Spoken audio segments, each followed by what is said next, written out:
Hey everybody, how we doing today? Robert Zjaba Auctioneer Extraordinaire here with just my friend Conky, and we have this to show you. This man reigns from Akron, Ohio, the red line of the auction business, Conky's Flippin' Adventures. Conky. Oh man. Hey. All right, this man needs no introduction, but they're paying me to do this, so the man, the myth, the legend, Mr. What the Hales, Jeremy! Dun, dun. I'm here! Look at that. It's real. It's not just the And word. from out west, Sandusky, Lorain, Ohio, some people call him Guapo with a capital G.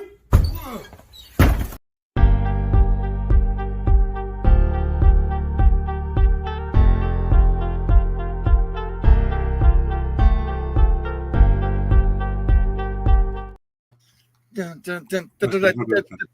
Hello everybody, how we doing tonight? Hope everyone is having a great day. Hopefully what the hell should be here shortly. Guapo, he's always late as usual. As usual. And Conky, he's here As usual. And I'm here. So how we doing tonight?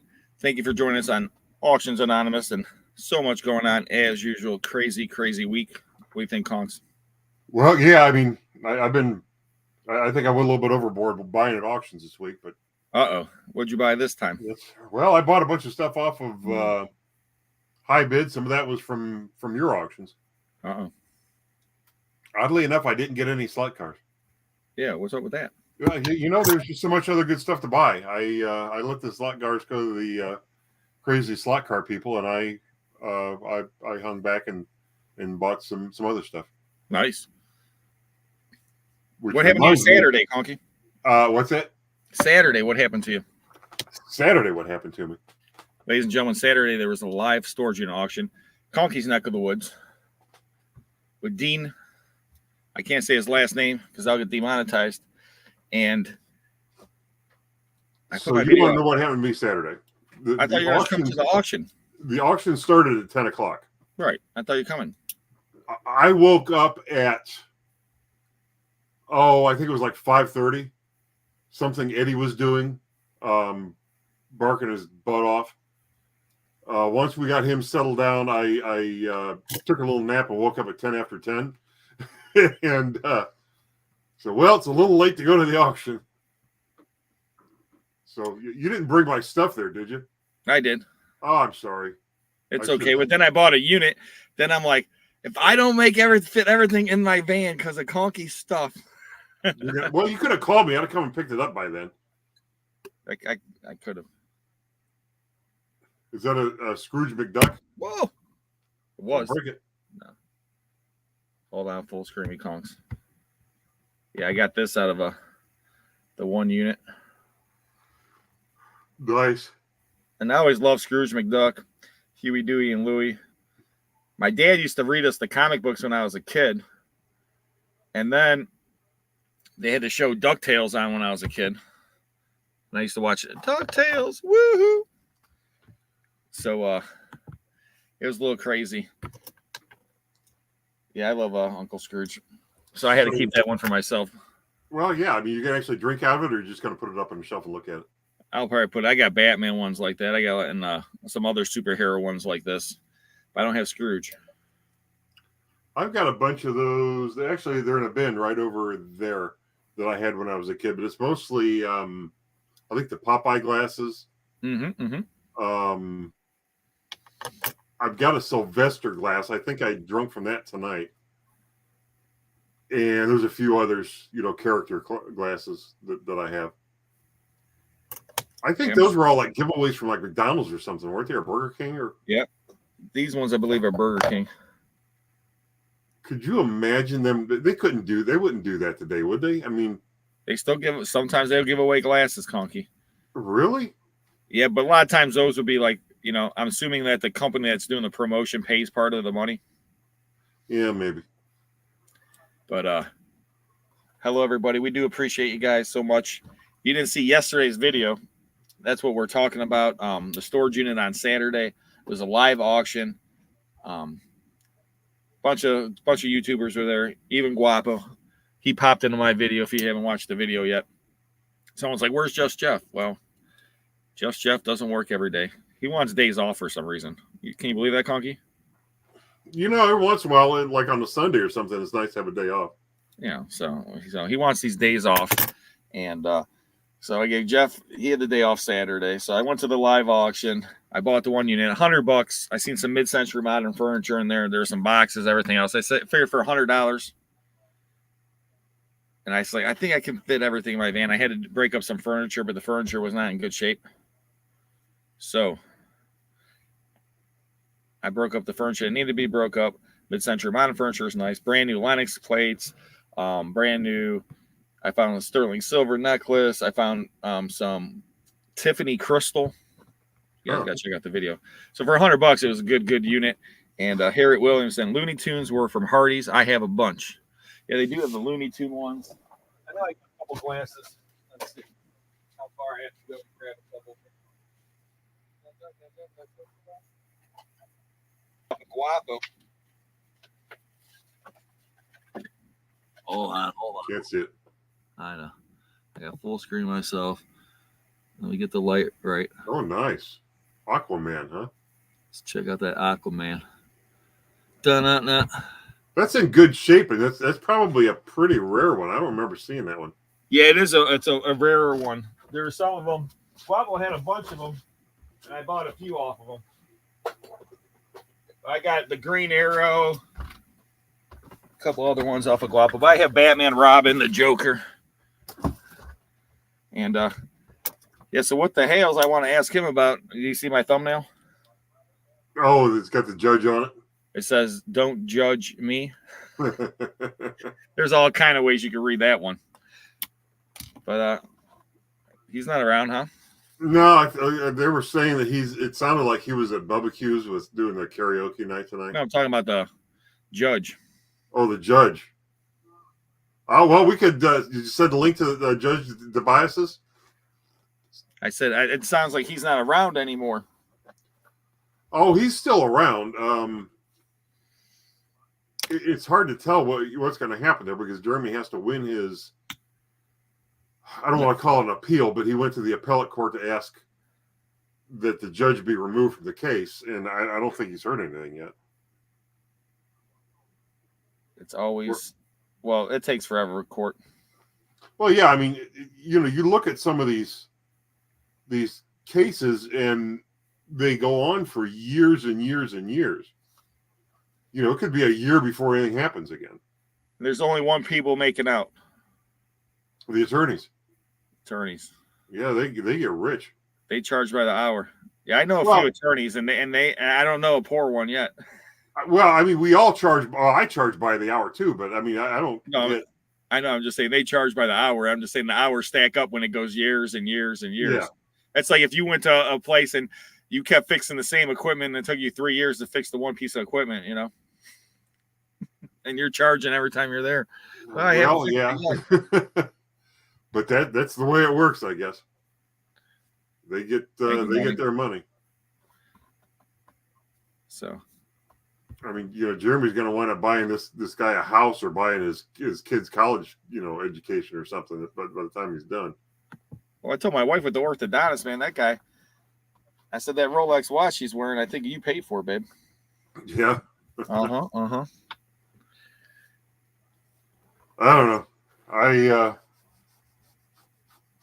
I just do my best, and if if somebody wants to sue me, I turn into my insurance company. I don't worry about what lawyers cost, but damn, some of them are making some pretty good money. Yeah, trust me, I hired a lawyer, and he did me no lick of good. But that's the thing about the legal system in court and everything else. I mean, you could be right in everything else, but still you might not win. It's just the way the legal system, it's not always in your favor. Well, when you win, you don't win. Right. If it costs you 6 figures to, go fight it. Right. That's the thing. I mean, there's like we just said, the only people winning is the lawyers. The one thing that, you know, and I don't know whether they would get involved at this early stage in the game or if they would wait until later, but there's an outfit out there called the Institute for Justice that likes to step in on matters of importance, like, you know, freedom of speech and, you know, First Amendment rights and stuff like that. But I don't know if they would. I don't know if they would be interested in what Jeremy's got yet or not, or if he has to, you know, take a few hits to the you know, like lose or something in order for them to step in and say, wait a minute, something's going on. Well, the thing is, like, you know, so much of this should be open and shut, quick and easy, but it's never quick and easy. It's never open and shut. I've been dealing with a issue with a bank for 3 years for a loan issue with one of my properties, and I thought I was going to get it resolved. I hired a lawyer and everything else. Over a 3-year period of time, you would think that it would get resolved, and the bank rather lose money than resolve it, which makes zero sense. I figured that out a long time ago. You never try to figure out what a bank is going to do based on what you think makes sense. Right. You know what I mean? It'll never make sense to you by the time. And you know, the funny part is, it makes perfect sense to them because they're after something different. You think they just want their money. They don't. They don't care about the money. They didn't loan you the money to begin with. The money, it's a whole rabbit hole you can go down. But if you've ever seen, you know how when you buy a house, you sign a promissory note and you sign a mortgage. You always sign the promissory note first. You never, ever sign the promissory note after you sign the mortgage. When you sign the promissory note is stamped on the back, paid to the order of, for deposit only, the bank. When you sign that promissory note and they stamp the back of it and they deposit that into the transaction account, that's where the money comes from. They don't take money that, now a credit union works like most people think the banks work. The banks don't actually loan out money that's on deposit in their bank. So, long story short, when you think that the bank is going to do something to get their money back, they don't care. It doesn't matter to them. They didn't loan the money to begin with. They'll do something to, like back when the 2008 mortgage crisis and all that, and even before that, they didn't want you to pay for your mortgage once you got a certain amount in arrears. They wanted to show you that they could take your house if they wanted to, and they did. So that's what they're after. They're not after getting their money back and getting paid back for the loan that they gave. Well, I'm saying the house ain't worth the money, though. But yeah, but they want to show you that they can take it. You know what I'm saying? They'd rather do that than actually get the money, because the money doesn't mean anything to them. What about the loan? You think they would want to do a loan after 15 years already doing a loan? You'd think, but no. Like I said, the banks, they just don't care. Yeah. Banks don't care. Never try to guess what they're thinking. Well, financially, that's a whole other topic. That's yeah, not you worth think banks and everything else, and everyone's like, "Oh, Hales." Well, we don't know about Hales. Trust me, he'll probably. I'm assuming he's going to jump on at one point in time because he usually does. I know he's over there doing stuff at barbecues, but we'll see what happens with what the Hales and Guapo. He might be there too, so we'll see if he jumps on at the barbecues. He might be having some tractor sauce right now. Could be. I thought about that today. Somebody said that there's a. Good evening. How you doing, Francis? Hi, Francis. Thumbs Somebody up. said that there was a Bojangles coming to the area, and that's like a southern restaurant chain. And I immediately, my mind went to, if I were going to open up a restaurant, which that's something I'd never personally do myself because I don't know how to run one, but I would try to bring up barbecues to the area because they're so damn good. The barbecues would be good. I always wanted to open up a Waffle House in Cleveland. The closest one is like an hour drive. A Waffle House? Yeah. I love Waffle House, man. I thought if I ever open up a restaurant, I don't know how good this would do, And again, I'd never actually do it, so take this with a grain of salt. I would name the food after the disease, the sickness you'd get if I didn't cook it properly. So you would have the Salmonella restaurant, Salmonella or the chicken, E. coli cafe, yeah, or the dysentery diner. Yeah. I don't know if anybody want to eat there or not. Oh, man. So I used to be in food, ladies and gentlemen. I cooked for 7 years. I ran hotels for 7 years. I have about 14, 15 years experience in hospitality. So every foodborne else you can imagine, every class. I mean, I've taken everything you can imagine. I've seen every nightmare horror story.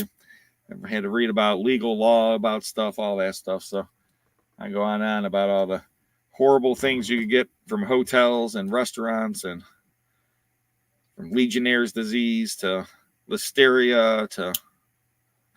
Well, Legionnaires, that comes from like air conditioners or something, doesn't it? Yeah, but it's happening from air conditioning units, pool areas, Conky. Okay. It's like has to do with the moisture and things, and it's very rare, but it can pop up and it's very deadly. Huh. But it's happened before in like a hotel.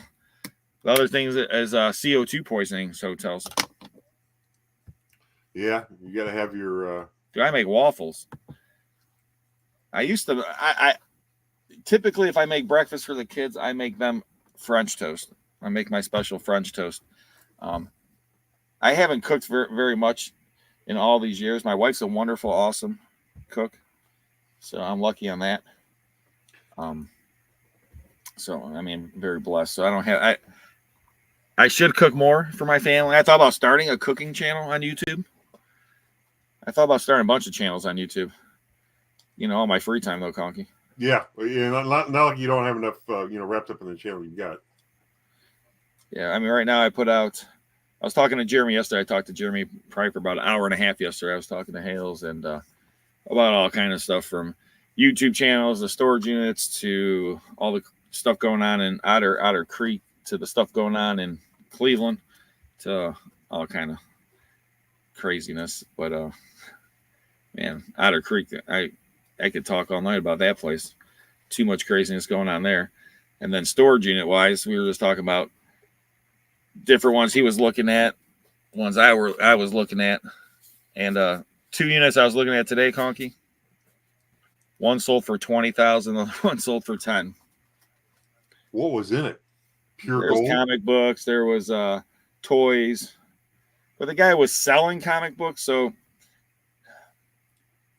if anybody's watching my videos lately, I bought the one storage, the shipping container with all the slot cars, and I had all these video games, it had all these toys, and I sold that last week's auction, and I paid $500 some for a unit. I sold over $8,000 so far from the unit, plus there's other things that weren't toy related, video game related, that didn't sell in that auction. So it was probably at least a $10,000 storage unit. Yeah, I was wondering what that auction is, because I saw some things, I forget which they were, but there were some things, individual things that were going pretty high, like hundreds of dollars.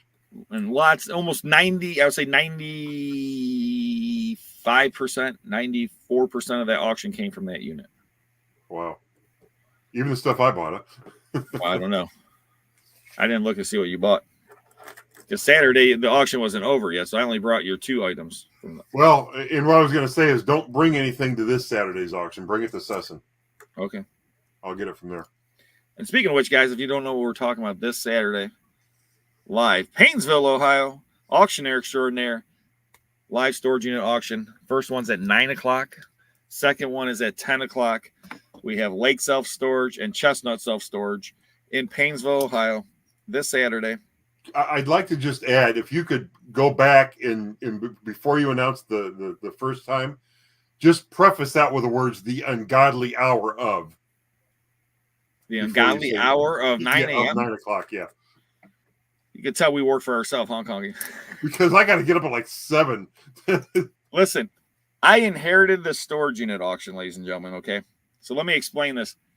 I didn't set it at 9 o'clock in the morning. It's been always 9 o'clock. I thought about changing it, but I'm like, you know what? Because I got to get up early, because I have to be, it takes me almost an hour to get there from my house.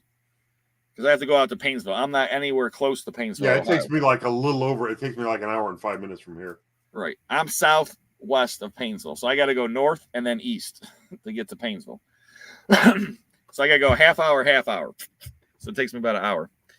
So Avery's all in. The Chardon location, they had units again this time, but the people paid. So if there's ever units in Chardon, make sure you're there because they're probably going to be good units. Yeah. But right now, when I talked to Pete, he had 11 units left. And so we'll see. But everyone's like, sometimes they're like, man, I can't believe, Rob, you drove all this way and there's only 2 units or 1 unit or 4 units. And sometimes I drive an hour and things, but there's the old saying, you only need 1 unit. If it's the right unit, right? Mm-hmm. And I know multiple people that bought that 1 unit at Painesville. I mean, what the Hales bought the Moose unit. He bought the guy had 2 units that Hales bought. He actually had 3, but Hales missed the 3rd one. He should have bought the 3rd one, but that's another story. Well, the Moose unit and the one with all the new tools and stuff, those were different units, weren't they? Yeah, they were different units. Okay. Moose unit was probably a year prior to that or more. Yeah, that's what I thought. Maybe a year and a half even. Yeah, but that was it all runs together now. That was like 5 years ago. Yeah, the Moose was a long time ago. I mean, that's when Jeremy was probably at 30, 40,000 subscribers. He just hit 700,000. Congrats. Yeah. What the Hales? Congrats. And then I'm almost at 75, Conks. Are you? Cool. So anybody out there, if you haven't subscribed, subscribe. Second Sense. I'm trying to get to that 75. My goal is to get to 100,000. And the only reason I'm trying to get to 100,000 is my son. Years ago, he said, Dad, if you get to 100,000, you get a plaque. If you get that plaque, can I have it? I said, yep, son. So nice. How far south or how do you go for storage units? Well, pretty far south. You gone to Columbus before, haven't you? I mean, oh yeah, Columbus. I went to that fall. Whatever. Where's that? Fremont. Where's the one? Fresno. That was like at least that was past Columbus. It was like Columbus and then going like 25 minutes the other way. I know we went. Where was it? What town was it where I went down to help you do that auction? Where the all the dioramas in the basement? Man, that was by Cincinnati, wasn't it? It was south of Columbus, but I think it was like southwest. I think once you got through Columbus, you had to head west a little bit. Yeah, but it was like almost a 3-hour drive, I thought. Yeah, it was a long drive. But yeah, that was quite a ways away. We spent the night there. Yeah, that was fun. And we ordered pizza, and it was cool. It was a good time. I mean, it was just these people. To go back to the story Conky's talking about, and I know we both got videos on channels. Well, Conky doesn't have it anymore, probably, but it's still there. I could probably. So, but this gentleman was. Let me go back a little bit. A gentleman that was big into selling toys basically stopped selling toys. So from there, he would get these jobs and he would call me up and I would give him a commission. So this is one of the jobs that someone called him up and the guy had tons of plastic figurines, miniatures, Marks figures, a lot of Marks stuff. But there was things from like all kind of famous battles, all kind of famous periods of time, cowboys and Indians, Egyptians, I mean, you name it, Civil War, Revolutionary War, I don't know, Conky, Zorro. Yeah, it was mostly like military stuff. Yeah, a lot of military, but then he would have other stuff mixed in with it. So, but I mean, he had his whole basement was tables set up with these battle scenes. There'd be cannons. I mean, and he would use all kind of different, he would mix match stuff to make, but it was awesome looking. It was awesome. But we had to pack that whole thing up and then we sold it and it did pretty well. It was definitely, I wasn't expecting, I didn't know what to expect from that one. That's for sure. Cindy. Yeah, but I mean, that could have been packed up in, 5 or 6 hours, but the stuff was so delicate that you really had to be careful with it all. Yeah, so Conky decided to go down with us, and we actually spent the night in the house. No one was there, but we spent the night. We ordered pizza. It was like camping out, and like we just sat there, listened to music, sat there, talked for hours, just wrapping up stuff and labeling boxes and everything else. And thank you so much, Cindy. Look at that. She looks like she's in an English phone booth. I wonder if that might is be in an English phone booth. And that's what it looks like, right? The red phone booth, the English one. That's pretty cool, Cindy. I like that profile pic. And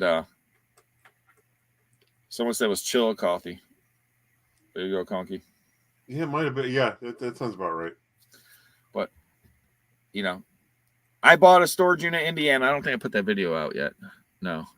I bought a storage unit in Indiana, Michigan, Pennsylvania. I was bidding on ones in New Jersey.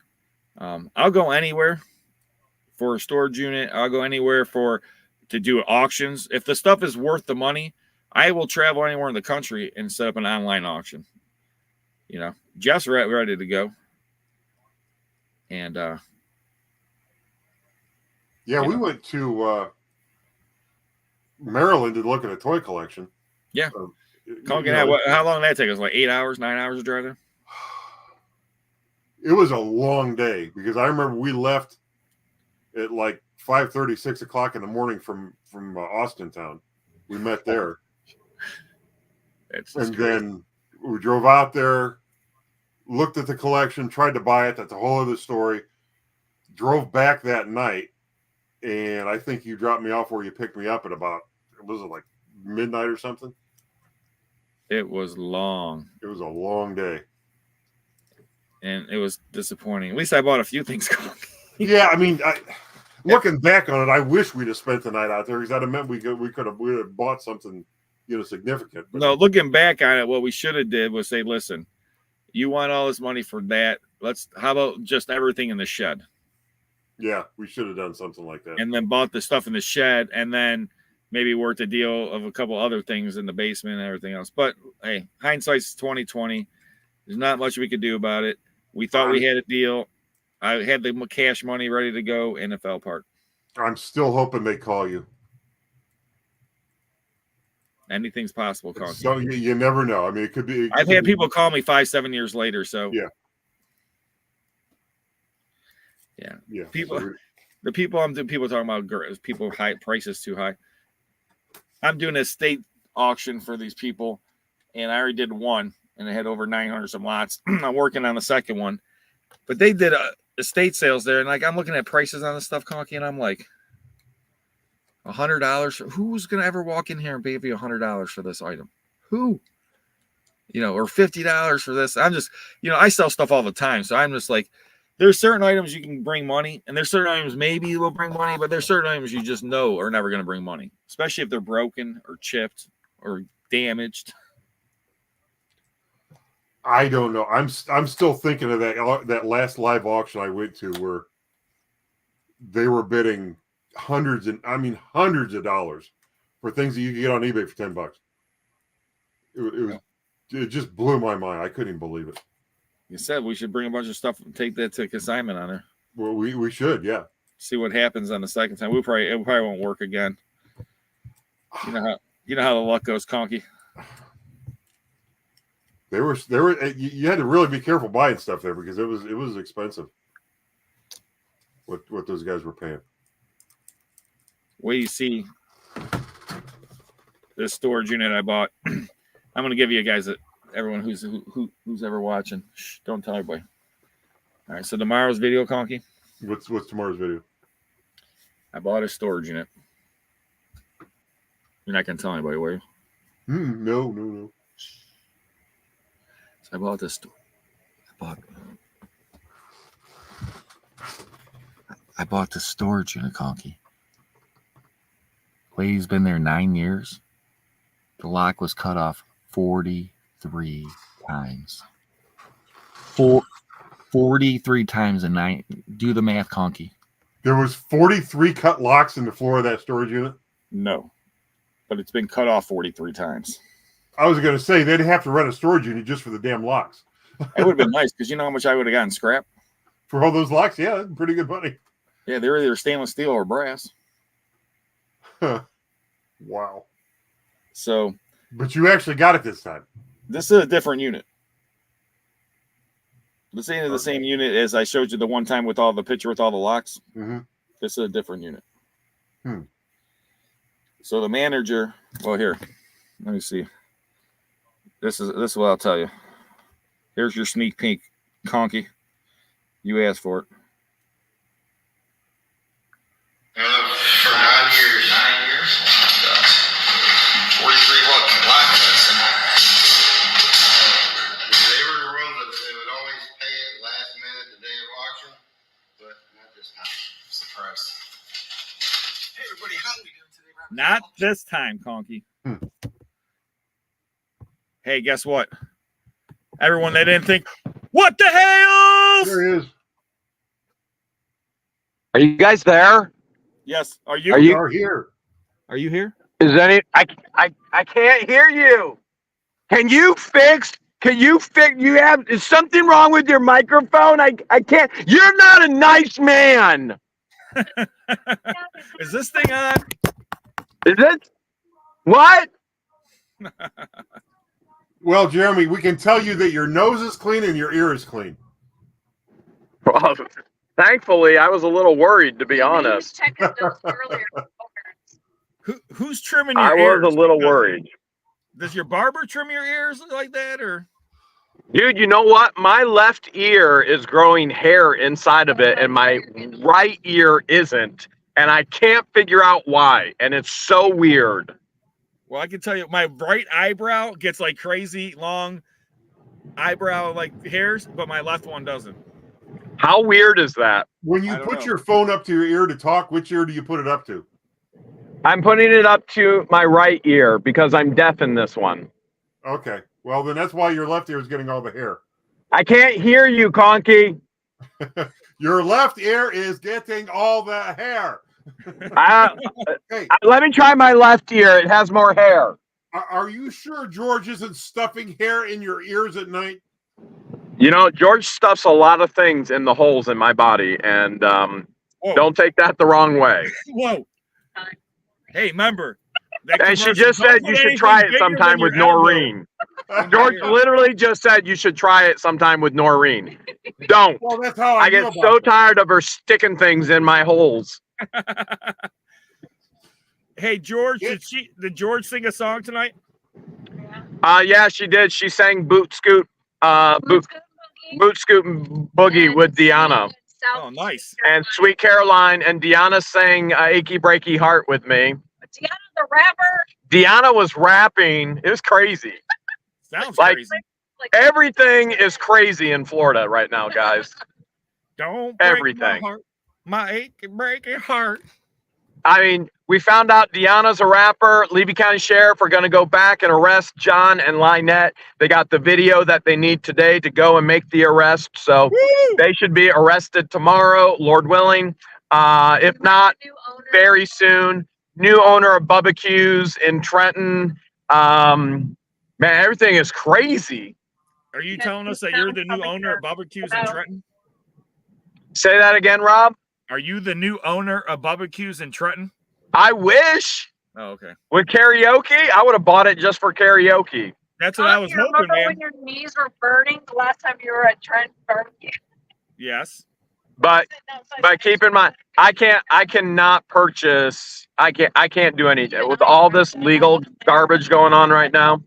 There is nothing extra. So actually, Ryan Bell, he offered me one of the Bubba Q's, and I had to tell him, I'm like, listen, I can't do anything. I literally can't do anything. My hands are tied financially right now. So until we know where the end is in sight with all this, I can't plan, prep. I can't do anything. All funds have to be allocated towards this legal fight. I'm just thinking of all the money you spent on lawyer fees, how many brownies at Bubba Q's you could have bought. How many people? I mean, really, not to. I know you're goofing around and everything, and we usually do, but honestly, think of how much money I've spent in legal fees and how much good we could have done for other people with that. Well, it makes me sick. Well, just in Egypt alone, that much money in Egypt. I mean, that's like $1 million in Egypt for kids. For you could open a school with that much money in Egypt. Listen, we're here's the crazy part. Okay, so we're giving money to Cedar Key Food Bank, and And they're literally $200 for Cedar Key Food Bank will buy 2,000 pounds of meat for individuals who are hungry. Holy smokes. 200 equals 2,000 pounds of meat. And can you imagine $125,000 of how much meat that could feed to the hungry? And it just makes me sick. It makes me completely sick. Well, we were talking about it earlier. You weren't here, but we said the only people winning is the lawyers. That's it. And that's the reality. Right. It's all the lawyers are, in the end of the day, they're the only ones making money. Everyone else, it costs money, Did you time, fart? energy, effort, and Deanna, stress. did you fart? Uh-oh. Did you fart? Somebody farted. Who had the baked beans at barbecues? Hold a second. Could be me. No, you didn't have the baked beans. You don't eat baked beans, man. You're right, I don't. We are in the middle of a cow field. Oh, okay. And it's stanky. They fertilized recently, probably with pig manure. Okay. It's not as bad as pig manure. Pig manure is really rough. For all those farmers out there, you know what I'm talking about. Pig manure, pig manure, chicken manure. And I was raised on a property between a pig farm and a chicken farm. Imagine that. Woo, that'd be rough. Cow pies? It is pie day. It is pie day. I'm glad you brought that up. It is pie day, everybody. So those that don't know, Banana. 3.14 is the first three numbers in pi. The number pi. So then people eat pie. And my wife made a chocolate mousse pie, Hales. Conky. Oh, how was that? Was that good? Dude. So my wife makes this unbelievable. She's like a master at making chocolate mousse pies, and that sounds good. it was so good. And then she's like, we're halfway through, and she's like, you guys didn't put whipped cream in? We're like, oh, there's whipped cream. We're like, it's so good, we didn't even need the whipped cream. Like, we need whipped cream? What? It was so good. You like chocolate pie, Conks? Yes. One word answer. Yes. Yes. Yes, please. Yes, please. Man, the George is farting like crazy, or these farmers been fertilizing. These farmers been fertilizing, or George has been farting. One or the other, and I ain't sure which yet. I've had the Bubba baked beans before, and I know exactly what those consequences are. Okay. See? It wasn't me. Did she get the platter? She got the full salad bar, bread, beans, and everything. Man. I had fried ribs for the first time today. Ooh, fried ribs were in the salad bar. What's fried ribs like? Yeah, apparently it was delicious. Literally ribs that were deep fried. It's like fried chicken. You can't get much more southern than deep fried ribs. Yeah. No, I mean that's pretty much. Man, that sounds awesome. I had to get away from OTTER Creek for a little bit. Too much has been going on. We went out and had some fun, and I'm going to try and focus the next few days, maybe 3, maybe 4, maybe 5. I don't know. I'm trying to have some fun as well, so we'll see what happens. Having some fun. Yeah, well, and nothing's more fun than farting, apparently, for George, because she's dropping bombs like it's Hiroshima over here. It wasn't me. Oh man, roll down the windows. Yeah, no kidding. If you roll down the windows and it gets worse, you know that none of you farted. I'm scared to roll the windows down right now. You're in farm country. It doesn't smell like a skunk ape, though, does it? It be me and not her. It doesn't smell like a skunk ape, though, right? Well, you did sing about sharks. It could be you. Do you happen to be driving behind Guapo? We did smell Guapo earlier on the way. So we were joking around. We were passing all these farm fields that smell like manure, and I was asking both Deanna and George, "Did you fart? Did you fart? You fart?" And then we passed somebody, ran over a skunk, and we were like, "Where's Guapo?" Oh man. Yeah. Granny says George needs a coin pusher.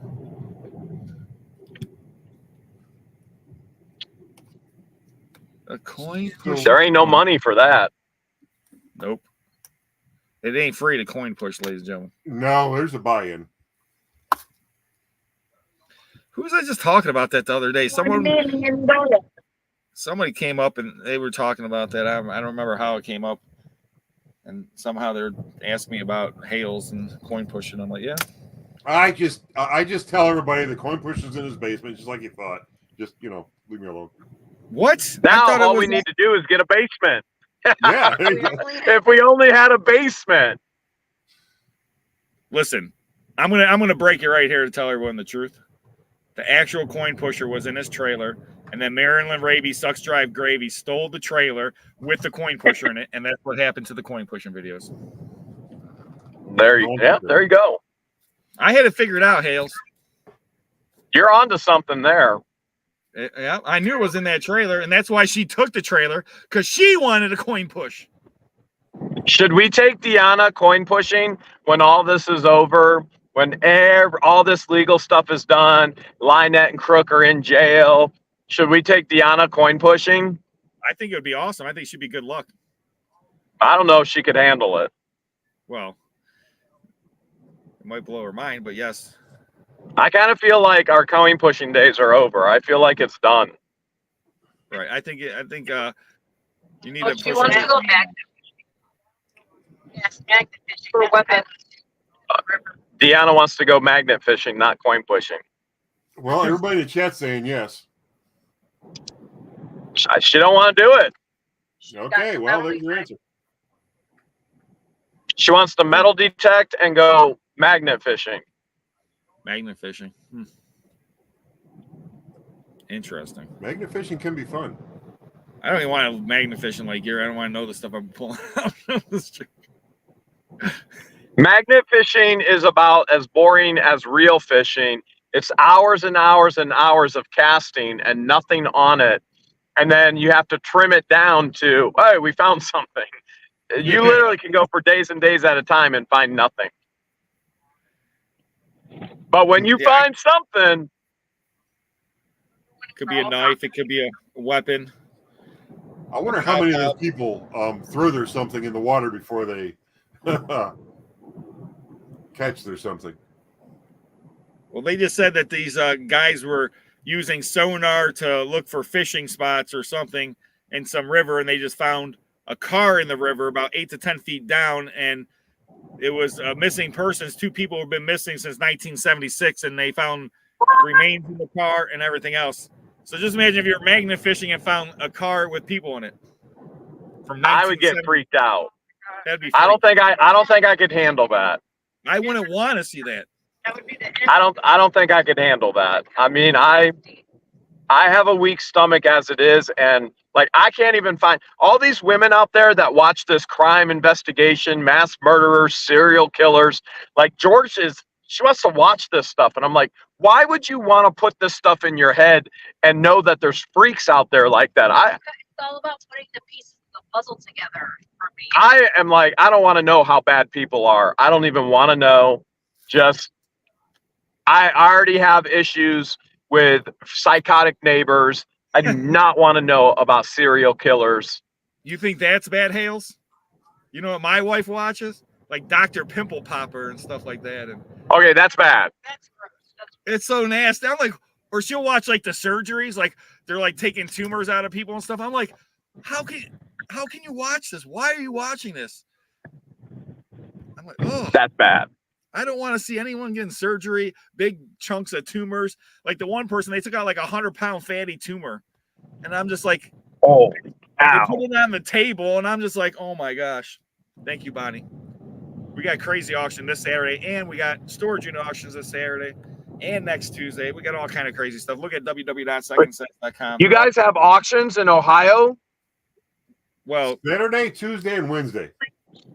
Saturday, Tuesday, and what? Wednesday. Wednesday. I think it's Wednesday. When you Wednesday, huh? Wednesday's the Wooster Run. See, why do women like to watch Dr. Pimple Popper? All the ladies like watching Dr. Pimple Popper, and men, I bet you 90%. Why do of people women- watch it? Not all women. Why do women like I'm to just saying pop all women. pimples on men's backs? But what I'm saying, George, is I've never 90% of asked the you to people that pop probably watch pimples this on my are back. women. But She's I a don't wanna hear about freak. the butt pop. If she's not stuffing hair in your ears while you're asleep, she's popping pimples on your back. Or butt. Just so we're very clear, I don't have any pimples on my back. Not Any other anymore. areas are fair Not anymore, game. she popped them all.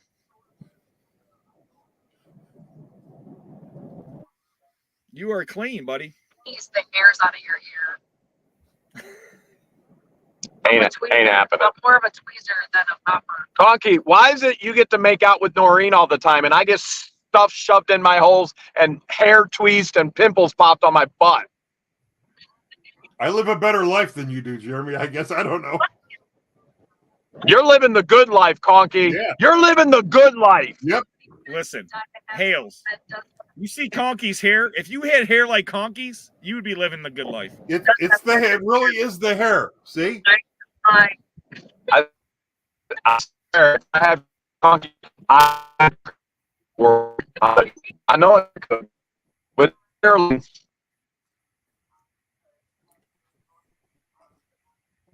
He's freezing a little bit. He must not be anywhere near a cell tower.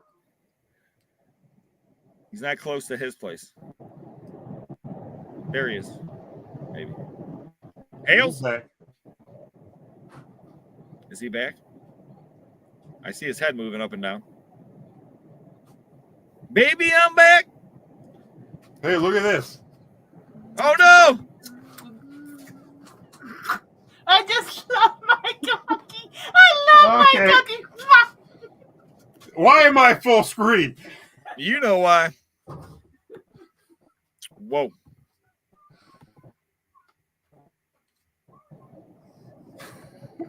Did you see that, Hales? Nah, I'm in a bad zone. It was cutting in and out. You're lucky. Conky and Noreen just went full scale. Yeah. It was ridiculous. I've seen some things in my life, but I never seen anything like that. Telling you. So Saturday, storage unit auctions. Hales just froze out. He'll probably be back in a minute. Yeah, hopefully he'll jump back on when he gets home. So I told everybody, I told you, Hales will probably be popping on. Of course, he popped on. He'll probably pop on again. Where's Guapo? I'm not sure. Late as usual. So, but man, some interesting stuff in the auction this Saturday, Conky. And then back to, I was talking about the units. So that unit, all that stuff's out. Now we're putting out all the stuff I bought the other storage unit with the gun safe. Mm-hmm. And that stuff we start putting out for another toy video game auction. Unbelievable. You're going to break me with these toy and video game auctions. I'm telling you what, man. I've had some great hits. I got some awesome rifles from that unit. I was looking at the rifles. I was like, man, you know me, it's hard for me to sell that kind of stuff. So just put in my collection for now. And but yesterday, like I said, I did this video and I went to the live auction. I bought the one unit, and for $100 unit, you won't believe some of the stuff I pulled out of this $100 unit. It just goes to show you, you can make money out there. Live auctions, of course, are always better. You get a better opportunity, but it doesn't always mean. I've seen live auctions where stuff still goes crazy. It happens all the time. Well, and it's, people are still spending their tax refunds, so this is the time of year that if you're going to see crazy, you're going to see it now. I've seen too much craziness lately, Kongs. Too much. A couple units I was bidding on the other day. I mean, I told Jeff, I said, I bid on 4 units today, didn't buy one. Are you surprised? He's like, I actually am surprised. Because he knows how I am. Sometimes I'll tell him I am going to go more than $600, and then I'm like, hey, I just bought that unit for $1,100. Yeah, well, you talk yourself into it as the auction's closing. Yeah, and I'm always like, okay, another 100, another 100, another 100, And And I forget, are those the online storage? I've only bought one storage unit online. I've told that story. But are those soft close or are those snipeable? They're all soft. Okay. So it depends on the different sites. One site adds 3 minutes. And then like if it'll add like 3 minutes. If you're last second, it'll add 3 minutes. But if you like bid and there's like 2 minutes something, it'll add 3 minutes, but it'll be 5 minutes then. Another site will be like, and if you get down to the it'll just keep adding a minute. But if you get down last minute, it'll just keep adding to that last minute. So that one's a little bit closer to missing out. And the 2 units that I bought that were awesome, I almost missed out on both of them. Very close. That's another reason I hate online. Because it only takes, you get sidetracked. You know how it goes, Conky. Yeah, well, I mean, I've forgotten about auctions, and it popped into my head. I pulled out my phone, got to the whatever site I was going to go bid, and it was like 30 seconds. Like, oh crap, I gotta put in a bid now. And I'm sure the people who were the high bidder wish that I forgot about them, but well, like yeah, if I didn't bid on them, I mean, they would have went way cheap. Yeah, and what sucks is when it's just you and somebody else, and you find out later that somebody else was never going to pay to begin with. That kind of burns, like when you're the backup bidder. Yep, and the one time I bought the one unit, I was the backup bidder. And they came to me and they said, "Oh, you want to buy the unit?" And I told them, "Well, this person bid all this way," so they ended up giving it to me to the before that person bid. So I got the unit like $1,200 more cheaper than the unit went for. Yeah. So that one actually paid off, but not often. Not often. So yeah, this week's auction though, I got some awesome T-shirts, band shirts. I know there's some toys in there, some collectibles. There's a whole hodgepodge of good stuff. Yeah, I'll have to look at it. And then been set up these 2 offsite auctions. I was telling you about the one. The other one is this guy has so many coins, Conky. I don't even know if I can put them all in one auction. I mean, boxes and boxes full of proof sets. I mean, there's silver sets, there's proof sets, there's lots and lots of silver eagles. But I mean, there's proof sets from 64 all the way through. There's quarter sets. There's crazy stuff. Well, Watch you ever wonder if seeing you find and unfinds are thrillers. Never know what you're gonna get. Stay dry. Stay positive. Thank you, Gate Smasher. Yeah. That's you awesome. ever wonder if you're saturating your own auction if you put in too many of one thing? I always well, it depends on what the too many of one thing. Well, like you said, like the coins. Correct. So coins, there's a different kind of things you can. If they're all the same coin, then yes, you're definitely gonna saturate it.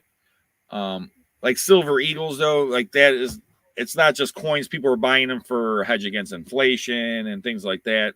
So, and they're always gonna bring a premium. So thank you so much, Gate Smasher. But yeah, like I try to tell the guys, like there's, like if we have doubles of items, I'll tell them, don't put doubles in items in the auction. Like we'll have that one unit, the storage container, shipping container, had a bunch of Hess trucks in there, but we had like 10 doubles. So I told him, don't put all of them in there. Take the 10 doubles. So now he's putting those in this auction that we're starting up for the new one, a new toy auction. Yeah.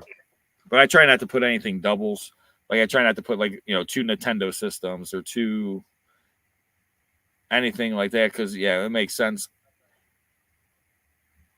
Like I had 2 of the same systems, but they were 2 different colors in the last auction. One was a green and one was a red Nintendo 64. And one went for like 200 and one went for 150. But they were colored, so cool. But no, you're 100% correct, Conky, because you could bring down your price. But in the same token, I've seen things that they went higher as the second or third one went. because everyone thought you know what I'm saying, they thought they were going to go cheaper and they actually went higher because everyone was waiting. So I have seen that happen. And like, have you ever been to an auction where they did choice on a table? Yeah. And like the second or third items went more than the first choice? Mm-hmm. It's happened to me multiple times. Like the one comic book auction I was at, you know, it happened to me. And I was just like, people have been higher on the second and third time around than the first time because I was hoping it was going to go low. Usually it goes lower on choice, you know. Yeah, you start off if the first choice is 100, it's 100, 190, 5, 90, 80, 85. You know. Yeah, you know, because you know, first guy, okay, he gets for $100. How many do you want for 100? I'll take 2. You know. All right, and the next guy, anyone else 100? No, okay, start it again. Then you're at $80. Okay, how many do you want? I just want 1. Okay, start it again. You know. Yeah. So, but I remember being in an auction one time where they had all these Hot Wheels and Matchbox cars spread out on the table, and they were bidding choice. And this woman outbid me. And when it came up to, you know, everybody that was bidding went up to the table to see which one she picked. And she looks at me and says, "Which one should I take?" I'm like, "I don't know, lady. What were you bidding on? You know, which one did you want when you bid, you know, that crazy amount?" Because I was bidding that amount because there was something on there that I wanted that I had as a kid that I probably could have bought for less on eBay. But since I'm standing here and it's right in front of me, I was bidding a little bit more just so I could, you know, grab it and put it in my pocket. But hey, you outbid me, so you pick. You know, that we never saw her again at the auction. that's funny. Yeah, sometimes, well, like the one time I'm like doing choice on these the comic auction, and then, you know, I'm like the high bid, and I'm like, man, you know, I'm like, you're sitting there in your head like, man, which one should I take, not take? And you're like, which ones do the other people want? You know, it's like, so then you're like, okay, I'll just take this one and then see what happens, you know. I mean, sometimes there's an obvious, everyone's bidding on the one. Mm-hmm. You know what I'm saying, Conky? You've been like that on the choice of table, and there's like everyone's been on the one item, and then next thing you know, it goes for like $100 or what, and then everything else on the table goes for $5 or no one wants to bid on it. Yeah. Everybody knows what the good thing on the table is, and it's always funny the handful of times when it gets bid up and somebody takes the wrong thing. You know. Well, the one time I went to this auction, and it was cool because it was at my old school. This auction company like rented out like the part of it to do this auction out of, and they only had maybe 15, 20 bidders, Conky, and they were doing like 2 tables at a time. They were going back and forth, and then the one table was like, there's no way to walk back and forth. You know what I'm saying? You could try, but I mean, the tables are so far apart. I mean, it was like, you know, 2 sides of a basketball court almost. You know what I'm saying? The tables apart. So I'm the only one at the one table, and they're like doing choice. They're like, all right, choice on this table, and everyone else is waiting for the stuff to go on the second table. And then I got it for like, you know, $3 or $4, and there was like all these Zippo lighters on the table. And I was like, I'll just take all of them. You know, it was like $3 a piece, and I think I took like 22. And then one guy comes up and he's like, oh, and I was like, sorry, man. But it was like one of the best deals ever, like 22 Zippos for like $3 a piece. I was at an auction one time, and this guy that was sitting in front of me kept waiting for this little tin motorcycle to come up and be put on auction. Waiting. Finally, he couldn't wait anymore. He had to go to the bathroom. He gets up, goes to the bathroom, comes back out, and it's sitting on my lap. Oh, man. He says, I was waiting for that. What'd you pay for that? I looked at him. I said, $15. And he was so mad. Well, you didn't know he was waiting for it. Well, I'll tell you another story. That people were like, Rob, are you outside in a tent? Conky's in the basement. Oh, I love my tent. My wife makes us live in a tent. It's just thundering outside. I don't know anything about it. This is actually my attic. There's Batman Boulevard that way. And but yeah, that's just insulation up. And I always wanted to walk up attic, and I always wanted a, you know, full basement, and I didn't want to be right next to my neighbors. So I got everything I ever wanted. Are you sitting in a dormer? Yes. Okay, that's what I thought. You never been to my attic, Hunks? I've never been up there. No, I've been to the basement. You thought the basement had good stuff. Yeah, well, I guess I'm gonna check out the attic next time I'm over there. I'll let you pick one thing to look through. That's it, because it'll take you so long. I'm just telling you, it's like that's why in my head is like if I ever bring anyone up to my attic, I'll be like, listen, you can look at this, or this. Which one do you want to pick? You could pick one, and you get to see what treasure lays inside of it.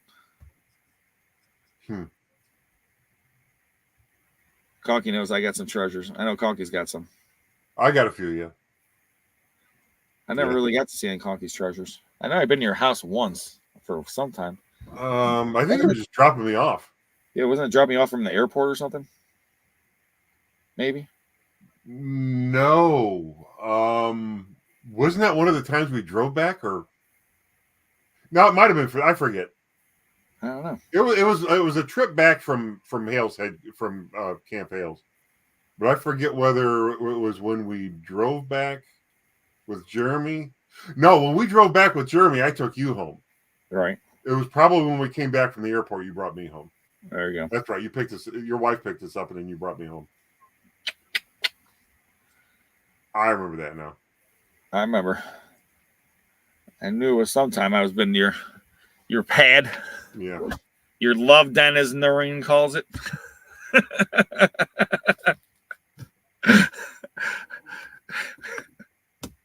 I could keep going with things, but I won't. Yeah, I don't want you to turn as red as that machine behind you. I'll just get off camera. I'll just let you talk to the machine. Oh man, the pleasure. No, I'll tell this story real quick about when I went to this auction. It was a Kiko auction, and it was in Uniontown. And I went there because they had, you know what a Cadillac is? A Cadillac? Cadillac. Sounds like a little kid, like a car. It was a pedal car. Okay. And they had different versions of them. This particular one had like the working headlights and all that. Really, really sought after with the collectors. Really, really like advanced pedal car for the 50s. Okay. And they had a Cadillac there. And I parked at the end of this road on another road, and I could walk. There was one of those deals where the auction was taking place at the opening of the garage. And like a lot of the stuff was in the garage, and the auctioneer's stand was like right at the door. And then everybody's standing in the driveway. And I could walk in the driveway, look to the end of the street, and I could see my car. It was actually Noreen's car on the other street, parked on the side of the road. And there were cars like lined all up and down both sides of the street and everything. Well, the sheriff's deputy shows up and says, "You got to move all these cars. We're going to tow them all. All these cars got to move." Within like the first 15 minutes of the auction. And I grabbed the deputy and I walked him to the end of the driveway. I said, "You see that SUV, that Bravada all the way down there, that Blazer looking thing?" I said, "You're going to tow that one too?" He says, "Yeah, we're going to tow them all." All right, let's get out of here. So I walked up to and everybody's walking away. I walked up to the auctioneer. I said, "Grab that Cadillac right there and put it up right now." They grabbed this thing. They put it up. I bought it for like, I forget. It was like $30 or something. Brought the thing home and sold it on eBay for like $1,000. I forget what I got for it. You know, it was just ridiculous how cheap I got this thing. Everyone had to get kicked out by the sheriff department. Yeah, everybody was going to move their car, or they were leaving. They were either just leaving or they were going to try to move their car to somewhere where they were going to get it towed. And, so just let everyone know, as an auctioneer, and they teach you everything else, you're supposed to give the local police department, sheriff, or whoever else a 24-hour notice about an on-site live auction for the only purpose of parking. And they need to know about it. And then there'll be times they'll send out, like a situation like that, they'll actually send an officer out before it and tell people not to park there. You can park over here, this and that, blah, blah, blah. Because the thing is, what happens is you don't tell them, and then the neighbors call them, and they show up. They don't want to hear any of your... Yeah, I don't know what got up, because I've been to auctions like that before, and it was never really a problem. But this particular one... Well, they probably live next to the mayor. I don't know. I just remember grabbing it, just winning the thing on bid, paying for it real quick, tucking it under my arm, and hiking like a quarter mile to the car with it. You know. Oh man, here comes the thunder. You want to see one of the surprise things I found in the unit yesterday? Show. This will be coming on the video. I don't know if it's tomorrow's video because I'm still working on it, so I haven't gone through the whole video. I'm not sure if I found it in tomorrow's video or Saturday's video. We'll find out. Here's the surprise. I sent the picture to Hales. He was free. It's gonna take me a second, Conky. Hold on. It's dark over here. You got a trip. You know, if you'd let me go there and look through that stuff, I might be able to organize it for you. You're probably correct, Conky. But he won't let me go over there and look. But at one thing, so we have to get together for that here pretty soon. I don't know. I'm just going to sit there and read the comments. No, we don't have any tornadoes here. Apparently, in the west of here, it's getting pretty nasty. But this is just rain. This isn't it, Conky. This came up from that the gun locker. This ain't it. This is from the gun locker, but is that a bolt action? This is a Russian World War II rifle, and it's got you pull this down like this. Let's see here, and then you flip it like that, and then you pull this up like that, and it goes over the barrel. That's how you can do the bayonet. Huh. So it has its own attached bayonet, and it's got, you can see the hammer and sickle up top there. Okay, yeah, I see it. See that? Up on the top. Uh-huh. And it says 1945. So, well, yeah, that came from the storage unit. Wow. That was one of the 3 World War II rifles in there. Okay, but that's not what came from the unit. Now this bad boy, you won't believe the storage unit anyways. But remember, 9 years Conky in storage. 43 locks cut off. At $10 a lock, probably. What is that? Is that a... Oh, that's a coin.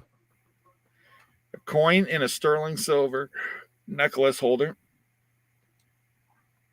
Nice. And this whole thing right here is sterling silver. So I told my daughter, hey, why don't you wear this to school? You'll be the coolest kid, man. I take it you're keeping that. No, Conky. If it makes it to the attic, you're not selling it. I know that. It's a long walk down. Yeah. It's easier bringing it up than down, Conky. It's like I've got sections in my collection where if I buy something, whether I think I'm going to resell it or not, if it makes it into a certain display case or somewhere, then well, it's in a collection now. I can't pull it out and sell it. I do understand that. It's a walking liberty. Yep. Gates Master says starting bid. All right, what do you have now? 50, 75, 100, 1 quarter, 1, 175, 2 quarter, 9, 2, 9, 275. They said, was that M44? I don't know. I'm not hip on the Russian. Yeah, it's a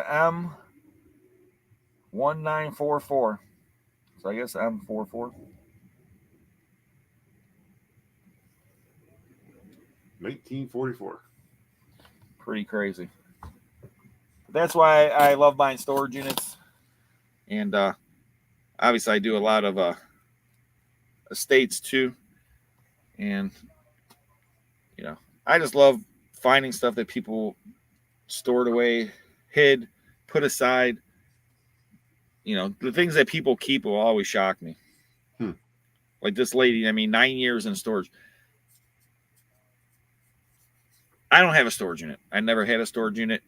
And anyone that has storage units, maybe you guys can, I mean, I understand sometimes you need space. But it's just, I see so many storage units, it makes zero sense why anyone's paying money to store this stuff. Well, I've had storage units in the past, but like short term. I don't think I've ever kept a storage unit for more than like a year. I mean, I can see times when you're moving your business, you're moving your house, you know, but I mean, there's times like people want to store a vehicle, lawn equipment. I can see all kind of reasons why you can have a storage unit, but then there's people that have storage units and they just store, you know, like particle board furniture and mattresses. Yeah. Food. That makes sense. Food. You know, I don't know. I mean, it's just like stuff that's like, you know, makes 0 cents. Why would you put all this stuff in a storage unit and then pay on it for 9 years? You know, I'm not talking about distances. I mean, this lady had garbage and great stuff. It'll blow you away what this lady had in there. I had the last storage unit I had, I used to store one of my cars in, but I didn't have it for more than like a year. And then I rented another place that was more like a garage, and I had a couple cars in there. And then I rented a garage, like a full-blown shop that I had for a while. But I don't consider that if you can actually go there and work in it and like turn the lights on and turn a wrench and work on your stuff, I don't consider that a storage unit. I consider that a like shop space. I would say, yeah, shop space. I mean, I've seen a lot of people with the like storage units. The one guy I know, he used to sell appliances out of storage units. He had 2 10x30s. He would fix them up and sell them. Yeah. Now, a buddy of mine's got a storage unit, and I don't know if they still have it or not, but what he was doing is he was putting his wife's convertible in there in the winter and storing it in there. But they would keep the storage unit year round, so they'd have it to put the car away in the winter. And it was probably a 10x20. And it started, I mean, it was one of those deals where the storage unit facility sold to a national chain. I don't know which one, but they said it started off cheap enough, but then it got to the point where it was like a couple $100 a month. I don't know if they still have it or not. Just too much to pay especially if you're not putting anything in it. Interesting. Jane says, my storage contracts forbids food, motor vehicles working in the unit, and selling from the unit. They probably won't let you live in it either, I would think. Yeah, and you run a business out of it, it makes sense. The thing that doesn't make sense to me is people that buy or rent a storage unit and basically put stuff in there and then never touch it or see it again and pay on it for 9, 10, 15, 20, 30, 40 years. It's a lot of money when you think about it. Yeah, and I guess it doesn't look like a lot of money because you just look at short, you know, like, oh, it's only $100 a month or $150 a month. But it's like, okay, $150 a month times 12 months times 10 years. You could have built a garage. Yeah. I mean, the stuff that you could do with the amount of money instead of having that little, you know, 5x15 or 10x20 storage unit. There's tons of reasons why you should have a storage unit, but there's a bunch of people that have them that should not have storage units. You usually find out about those when you buy their storage unit. Yeah, you find out like why did you put this in storage? Anybody? You know. So, but that's part of the game. I don't know. Jeremy thought the storage unit game was tough. Now you got into the OTTER Creek game. That's really tough. Makes the storage unit game look tame, doesn't it? Oh yeah. Yeah, you know what's bad is I blame the judge more than I blame that crazy, what the hell her name? I'm not going to say her name. It's more. This is more on the judge to all this money he's had to spend, and all the stress. You know, you can't. I mean, she's crazy, and that's just all there is to it. But a good judge could have stopped this before it even started. You would think that would happen, but I've lost all faith in almost everything, Conky. You know, and then I see the stuff going on with Hales. It just makes me lose even more faith. It's just, you know. I try to be more gentle in my thinking and more forgiving, I guess, in my thoughts, and it's a challenge when you see what's going on with for example, Jeremy, and that's just using him as an example with what what he's going through with all the crazy he's got to deal with. Makes you wonder how you're supposed to remember to that I don't know. We're all here. We're put on this earth to not to fight, not to try to kill each other, but then you see this and it makes you wonder how you're supposed to remember that. Well, stuff. Yeah, I mean, I don't even know. It's ridiculous. It almost leaves you. It's like speechless on some of the stuff. It's like what can you say? You know what I'm saying? Your freedom of speech, let alone taken away, and half the time you can't even say anything about it because it's so crazy. And like you said, a good judge could have got all this nipped in the bud a long time ago, but unfortunately, that ain't happening. And the situation, it's just amazing how fast things can spiral out of control. And it makes, I don't know. It's just, please, everybody, hit that thumbs up, help the channel out. And, but yeah, so you're going to be at the auction Saturday, Hong Kongs? Yes. But like I said, don't bring my stuff Saturday, bring it to Sussin Tuesday. No problem. And Conky's been buying stuff. If you guys want to buy stuff, check out my auction, www.secondsense.com. Thank you, Bonnie. And we got the, I think over 500 some lots this Saturday. Of course, auction next Saturday. And that auction will be popping up tomorrow. Like I said, we come across anything and everything. So if there's something you like, enjoy, need, collect, I guarantee you, if you watch my auctions long enough, you will find it. I've come across everything from brand new tools, appliances, household stuff, toys, video games, everything you can imagine, to vintage, old, antiques. I got all the Civil War stuff in the auction this Saturday. Unbelievable Civil War stuff, Conky. And a lot of it is already put on boards, displayed, all kind of artifacts dug up from battlefields, everything from watch pieces, bullets, arrowheads, all kind of stuff. So Civil War era or before time stuff, cannonball stuff. I mean, history. You want to talk about history? Actual legitimate Civil War pieces of history. A lot of them are displayed beautiful. I mean, you want to talk about just buying a piece and just hanging it right on your wall, and you're just like, wow. You want to talk about someone coming over and talking like, what the heck is that? Yeah. See that stuff over there? That was the Civil War. Changed the history of America right there, hanging on my wall. Yep. And that's what I love about my job. I mean, I've sold things from Chinese dynasties, thousands of years old items. I've sold fossils, 500,000 million-year-old items. I mean, on and on and on. It's just, you just don't know what you're going to see, where you're going to come by, what you're going to find. And that's why Conky and we love auctions. And it's just in our blood. And once you get that in your blood, it's a pro and a con. Conky's spent a lot of money at auctions this week.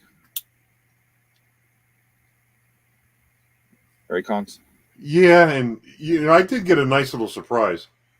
I wound up. Let's see if I can show you a picture of this. The actual truck is upstairs. I wish I had it down here. I'd show you what it turned out to be. But I bought on an auction site a toy truck that I thought was missing, like the whole front piece, and I thought the back door was missing, and it went really cheap compared to what it was worth because these pieces appeared to be missing. Hang on a second. Let me see if I can. Real quick, yes, out of state people can buy. We ship all over the whole United States. We do reasonable shipping.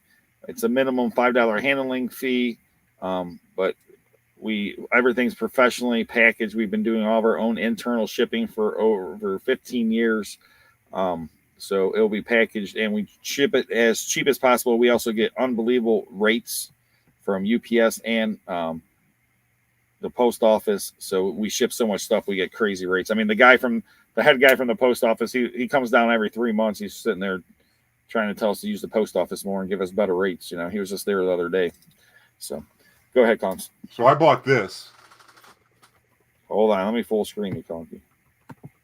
I bought this little truck. It's a Nylon U-Haul truck because it was missing the front piece. Now I can buy those aftermarket, but they're kind of expensive. And then it looked like the back door was missing. You see how there's no door? Mm-hmm. Well, I get the thing today. I open it up, and I pull the truck out. I'm looking at the front of it, and the grill's on there. You know, the whole front piece that looked like it was missing, it's on there. Like, did they send me the wrong one? And I looked, and it was the right truck. It's just, I don't know why they took a picture with a piece missing, and I get it. It's on there. I turn it around to see how difficult it's going to be to replace the door. It had the door. It was just rolled up. You just reach in there and roll it down. So it was a complete. I mean, I paid $63 for that. That truck in complete condition, the way mine is probably, I don't know, $125 to $150 on eBay. Yeah, I auctioned off the Tonkas. I know I have some more Tonkas coming up, but yeah, a lot of those from that one unit, all those Tonkas, yeah. Conky bought one of them himself. I did, didn't I? Yeah. Well, this is what happened, Conky. Is that piece probably fell off. They probably photoed it, and then someone found it. They probably put it on, and no one ever rephotoed it. And the person photoing it didn't realize that the back rolled up or down, and they're trying to get through the photos so they can get it done as fast as possible, and not taking a little bit of time extra. And that worked out in your favor. Yeah. So I'll take it. I had one of those years ago, and I sold it because I don't know why I just did. That one, Noreen asked me, so we're going to put that on eBay? And I said, nope. Stop by, Gate Smasher. You're always welcome. And anybody, I know someone stopped by the building the other day, but they didn't even ask for me. They're like, oh, you're Silent Shane. But if you ever stop by the building and ask me, I might not be there. Just to be honest with you, a lot of times lately, I haven't been there. I've been either offsite auctions or at storage units, filming, moving stuff. Like I was telling the guy today, I mean, Jeff and I basically move everything. We're the movers. You got Shane, he sets up all the auctions. Magic Mike photos it. Chachi, paparazzi. I mean, Mike catalogs it. Chachi, paparazzi photos it. My business partner, Joe, ships it.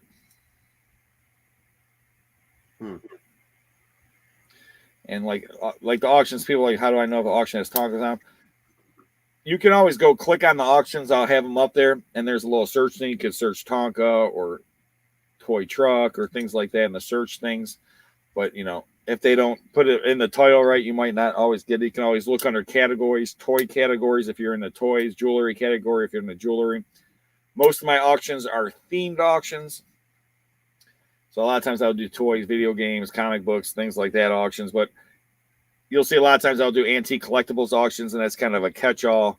And you'll see, like this auction this weekend, there's everything from vintage band shirts to Civil War items to there's some toys in there, some video games. There's a bunch of different things in there.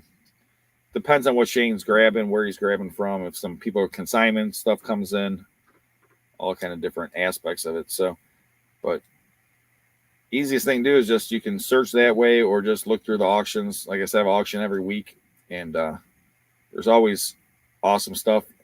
I just had so many brand new tools from the one hoarder house I did. So, I mean, there's been so many brand new just tools and other household things that, you go to the store to buy. I mean, you might as well just buy it at the auction. It'll end up being cheaper.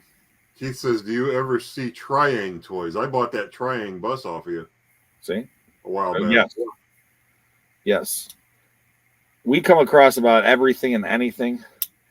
And now the thing is, my guys, they're not perfect. They're not 100%. You know, they do a very great job at cataloging, but you know, they might miss things, and they might just put a metal truck, or you know, sometimes he can't find names on it. Like the other day, we had all these model cars. He didn't know what kind of car it was. I didn't know what kind of car it was. Is it a Pontiac? Is it a Mercury? I don't know. You know what I'm saying? The biggest mistake I see with the toys that I look at is there's a toy company out there called Marx, M-A-R-X. But their logo is an M-A-R, and then the X is like a circle with an X through it. And people list them as Mar. They don't see the X in the logo. So a lot of times I'll just look for Mar toys. That's a good idea, Conks. And you can always find things wrong, spelled wrong, things like that. I know people that specifically look at certain things they collect because they know they're always spelled wrong. Like certain names, like the one guy used to collect Charles Lindbergh, and people would always spell Lindbergh wrong. So he would search the wrong spellings of Lindbergh all the time on eBay and find stuff, and you know, get great deals on it. Well, there's a one of the actually, I think it was the first thing I ever bought off of Jeremy and George. Before I really knew him, I mean, when I was still, you know, basically just saying hi to him at the auctions when I'd see him. There's a company that the name of the company was Gay Toys. Yep. And they made they made plastic toys, and they made a plastic Mercury Cougar. So trying to do a search on Gay Toys Cougar would oftentimes bring up something different. You probably don't want to know what it brought up. I wouldn't want to see. I don't want to know. I'm just thinking what you pop up with that search. Woo! People, don't search that, please. So yeah, you got to be careful when you're looking for those. And I actually happened to see one in one of their videos as they were going through a box. You know how you just do a storage and you're just going through a box and you're pulling this out and pulling out, pulling the other thing out. And I actually, sent them an email and say, hey, I'm interested in this. It's in this video at this timestamp. What do you want for it? And I remember George bringing it to the auction. It was that auction out there. It was the auction where Suburban Beard bought his first unit with Jeremy and George. It was where they brought the... That's way back. Yeah, that's been a while. That's like before Manny. Yeah. Well, no, Manny was there. I think Manny that was like already? the introduction of Manny. Okay, I thought that was before Manny. Yeah, that was like the introduction of Manny, I think. Because all right. So I thought he got the Manny from a unit. I have to go back and look. That's going way back, ladies and gentlemen. That's like 2018-ish. Yeah, I was like way. That's been a while. It's been a while since I've been going back that far in storage unit time. It's been a while. Well, it's funny. Shane, congratulations, my one employee, Shane. He bought his first house. Oh, cool. At the age of 20 years old. So that's pretty good. Yeah, that's most people are still renting when they're, in their 30s. So that's a... Yeah, he's got stock. He's got a house, nice car, and a great job. Second sense. He works for you. So, but yeah, so he gets to find the fun of home ownership coming up. That's a whole different kind of fun. Yeah, people don't realize about it's always greater than it sounds. And most people, I don't know, I shouldn't get into this. I know, it's about time to go. But real quick, most people think a house is an asset, which is actually a liability. And that's like the biggest misconception out there. And people are like, well, a house is an asset. Everyone says it's your biggest asset. Da, da, da. Well, the thing is, an asset is something that produces income or some kind of, or gives you money. I mean, so a house is only an asset if you're going to sell it, but the problem is you sell your house, you got to live somewhere. This is true. So like a lot of people, oh, my house is worth $300,000, $500,000, $1 million. It's all great and dandy. But yeah, if you sell the house, you're going to have to go live somewhere.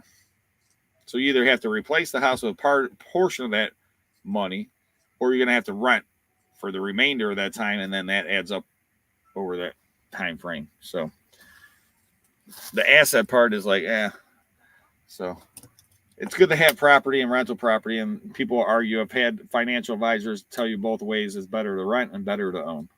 Well, I have to disagree with the better to rent for a lot of people, because it seems like more now than ever, you could be renting a place for a price that you can afford, and 1 minute, and the next minute your rent is 3 times what it was yesterday. There's nothing to stop somebody from doing that. When you buy a house, at least, assuming you have a fixed rate mortgage, you can budget for that. You know what I mean? Your payment's not going to jump up beyond what your property taxes go up.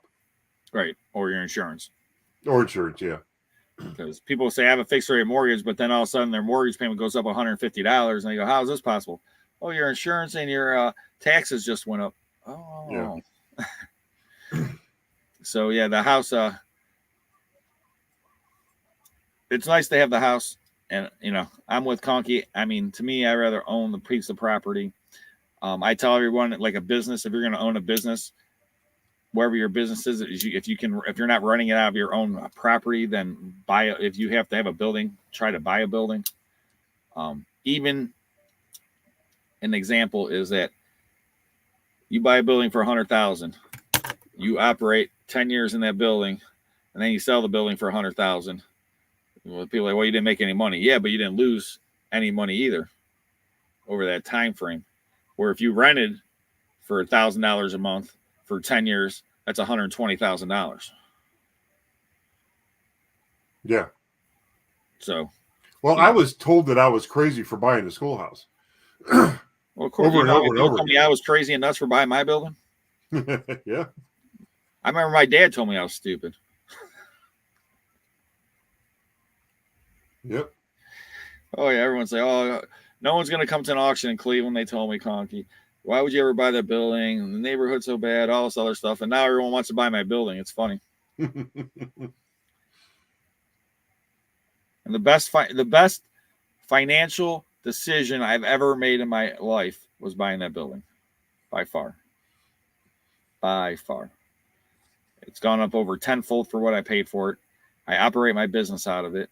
I can buy more than almost anybody out there. For the simple fact is, a lot of people are like, "Rob, you buy so many units, everything else." Yeah, I can buy 8 units in a week. I could buy 30 units in a month if I wanted to, because I have somewhere to put all this stuff. Mm-hmm. Yes, it might not be pretty putting it all and stacking it and packing it and piling it, and I've done it before. But, a lot of people have a constraint of space. You can only buy so much. You can only, or you can go rent a storage locker or whatever else. And, like me, I have space all over the place, and my 3rd floor is empty. If I really want to get crazy, start carrying stuff up to the 3rd floor. Yeah. That's a lot of stairs. Yeah, that's a lot of stairs. So, that's one difference. I mean, I have an advantage over a lot of storage unit buyers out there, for the simple fact that I have space. And I can buy stuff, and I also can sit on it, So I don't need it. I'll buy stuff and I'm sitting, I bought a few units, and I know I'm probably some of the stuff I bought in these units I might not sell for another 3, 4, 5 months. But luckily, I'm at the point I can sit on inventory. If you have to. Yeah. I mean, sometimes you got to turn and burn it, but, I'm always turning and burning inventory. It's just, that's the nice thing, that you don't have to, there's old days when I would take money, my personal money, and buy storage units and waiting for the auction to get my money back. You know what I'm saying? Mm-hmm. Those were the old days. And those days are a lot more stressful. Yeah. Well, it's the foot to mouth living got old a long time ago. That's why I'm glad I don't have to do it anymore. No. You know how it goes, Conky. And the foot to mouth, it's like Peter to pay Paul, those days. And running your own business, there's a lot of, it's a lot of work, people, a lot of stress. I mean, I wouldn't change it for the world, but it's not for everybody, that's for sure. Conky, I know he's had a lot of stressful times. Had a few. Could you imagine just working a 9-to-5 job, Conky? At this point, I would be the world's worst employee because I wouldn't listen to anybody. I mean, once you've had the freedom of working for yourself, and I fortunately figured out how to make it work. I couldn't work. I guess I take that. I could probably work for somebody if I was just doing it for fun, but I couldn't go to work for somebody and be in a situation where I had to have that job to make ends meet, because it would just drive me nuts. But I mean, like, I could go to work for Rob because Rob knows I'd work my ass off and I'd have a blast doing it. So, Conky and I have had some work times together. We've had to work our butts. Yeah. Got to get out of here by 6 if you want your deposit back. We got to work our ass off. Yeah, there's times just like, hey, but yeah, I mean, like Jeff, he basically retired and then came working with me. Yeah. There's pros. I'm going to retire and go work with Rob. Yeah, there's pros and cons with every job, but we have a lot more fun than the negative, and I'm not a bad guy to work with. Well, you at least when your guys work for you all day, you at least buy them a meal. I do, and some people are shocked by that, but all my employees, I buy lunch every day. And some people, so you can actually write it off. Here's how the law states about the meal purchase. Like, if you provide a meal for your people because you don't want them to leave and just keep the productivity. So, like, I know, like, a few hotels I worked at, we used to provide meal and it would be a write-off, So if you're just buying a meal for entertainment purpose, things like that, or taking, they changed the way the meals are, because, like, you used to be able to take people out to lunch and write all that off. You can't write all that off as much as like it used to. There's certain things you can write off, Conky, certain things you can't write off. Yeah, I mean, I always used to write all that stuff off, and then a few years ago when the accountant said that changed, I don't. All right, so a lot of stuff changed, but like for me, I can write off my employees' meals, and the reason I don't is that if I told these guys go get food, I have no clue how long they're going to be gone for. If I go out and I'm buying 5 people food, I show up, there's 4 people still working. And then we all stop, have lunch, and then go back to work, Yeah. But if I send them all out, and then this guy drives out and, it's just, they start leaving, it's all problem. I just know, okay, well, I'm just going to go get food. Well, I'm going to stop at the bank, so I'll run down by my house, saying all of a sudden it's just, yeah. How it goes, Conky. You give them an inch, they start taking miles, So if they stay at work, they come to work and they leave work and they never leave in between, you got them.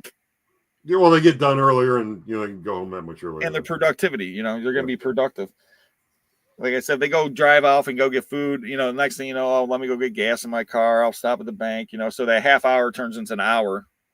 And then you lose an hour every day, or an extra half hour every day. That's an extra 2.5 hours a week. That's an extra 10 hours a month times 4 employees. That's an extra week of work lost. See, that's how my mind thinks. Yeah.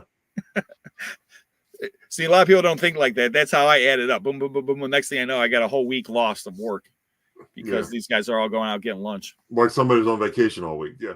Yeah. So, but I know it's getting late, and I appreciate everyone that stuck out with us this late. Conky this Saturday at 8:00 on his channel. He'll have his awesome meet and greet makeout session with Noreen. Any auction this week, Conky? No, we won't do an auction this week. No. Who knows? Conky might be doing his live from who knows. You never know. You never know, Conky. So check out Conky. And then this Saturday, if you have nothing to do at 9 a.m, and you want to go to Painesville, Ohio to see Auctioneer Extraordinaire work his magical tongue. Hey, what do you have? 7500, want to go to 175, 2 to go to 275, sold, Conky. Yeah. You forgot the ungodly hour of 7 in the morning.